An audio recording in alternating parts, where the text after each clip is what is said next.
بسم اللہ الرحمن الرحیم۔ ناظرین کیا حال چال ہیں؟ امید ہے سب خیریت سے ہوں گے۔ جی تو ناظرین، آج کی ہماری ویڈیو سلطنت عثمانیہ کے آخری سلطانوں کے اوپر جو ڈھائے گئے ظلم تھے ان کے اوپر ہے، اور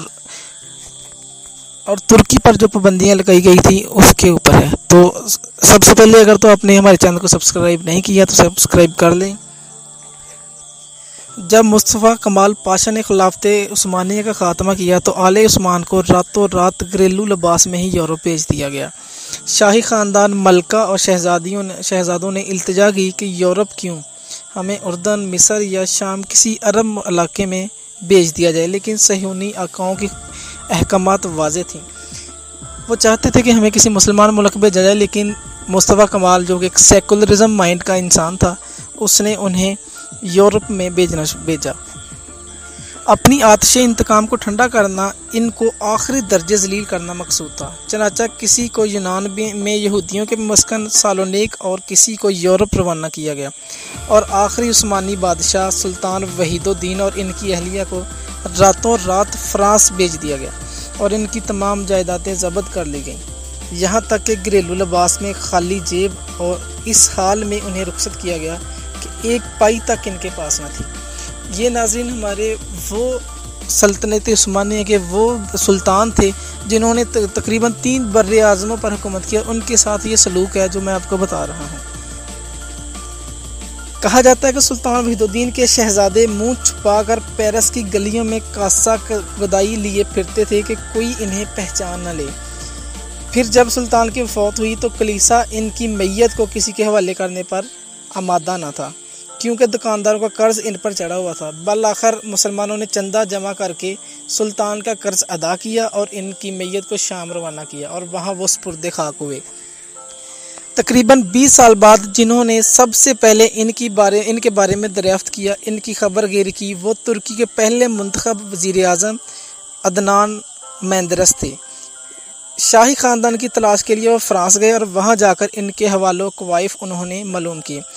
پیرس کے سفر میں وہ کہتے تھے کہ مجھے میرے ابا کا پتہ بتاؤ، مجھے میری ماؤں سے ملاؤ۔ بالآخر وہ پیرس کے ایک چھوٹے سے گاؤں پہنچ کر ایک کارخانے میں داخل ہوئے تو کیا دیکھتے ہیں، سلطان عبدالحمید کی زوجہ 85 سالہ ملکہ شفیقہ اور ان کی بیٹی 60 سالہ شہزادی عائشہ ایک کارخانے میں نہایت معمولی اجرت پر برتن مانج رہے تھے۔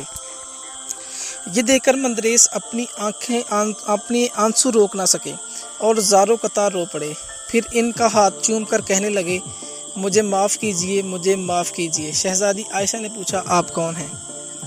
کہا، میں ترک وزیر اعظم عدنان مندرس ہوں۔ اتنا سننا تھا کہ وہ بول اٹھی، اب تک کہاں تھے، اور خوشی کے مارے بے ہوش ہو کر گر پڑی۔ ناظرین، یہ وہی تھی جس سلطان عبدالحمید کی زوجہ جنہوں نے تقریباً 3 بر اعظموں تک حکومت کی تھی۔ میں آپ کو پھر ایک دفعہ بتاؤں کہ تقریباً 3 بر اعظموں تک جنہوں نے حکومت کی تھی، یہ ان کے حوال ہیں کہ وہ برتن مانجنے پر مجبور ہو گئے تھے۔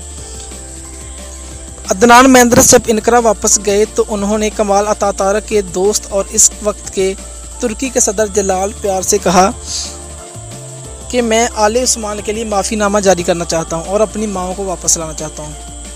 بیار نے شروع میں تو اعتراض کیا، مگر مندرس کے مسلسل اصرار پر صرف عورتوں کو واپس لانے کی اجازت دی۔ پھر عدنان مندرس خود فرانس گئے اور ملکہ شفیقہ اور شہزادی عائشہ دونوں کو فرانس سے ترکی لے کر آئے، مگر شہزادوں کے لیے معافی نامہ جاری کرنا ان کو اپنے وطن عزیز ترکی لانے کا صحرا مرحوم اربکان کے سر جاتا ہے، جو وہ وزیر اعظم کے منصب پر فائز تھے۔ پھر جب مندرس پر جھوٹا مقدمہ چلا کر ان کو تختہ دار پر لٹکایا گیا تو منجملہ الزامات کے ساتھ ساتھ 2 الزام یہ بھی تھے۔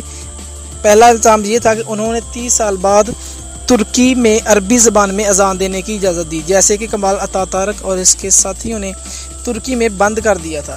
جی ہاں ناظرین، جو ترکی پر 3 پابندیاں لگائی تھی اس میں سب سے پہلی یہ تھی کہ اسلامی شعار کا خاتمہ ہونا چاہیے، تو اسی وجہ سے اس کے اوپر یہ پابندیاں تھی کہ وہاں ترکی میں عربی میں اذان دینے پر پابندی لگائی گئی تھی۔ انہوں نے دوسرا الزام ان کا یہ تھا کہ انہوں نے حکومت کے خزانے سے چوری کر کے سلطان کی اہلیہ اور بیٹی پر خرچ کیا ہے، اس لیے وہ ہر عید کے موقع پر ملکہ اور شہزادی سے ملاقات کے لیے جاتے۔ ان کے ہاتھ چومتے اور اپنی جیب خاص اور اپنی ذاتی صرفے سے زیادہ 10,000 لیرہ سالانہ شہزادی عائشہ اور ملکہ شفیقہ کی خدمت میں پیش کرتے تھے۔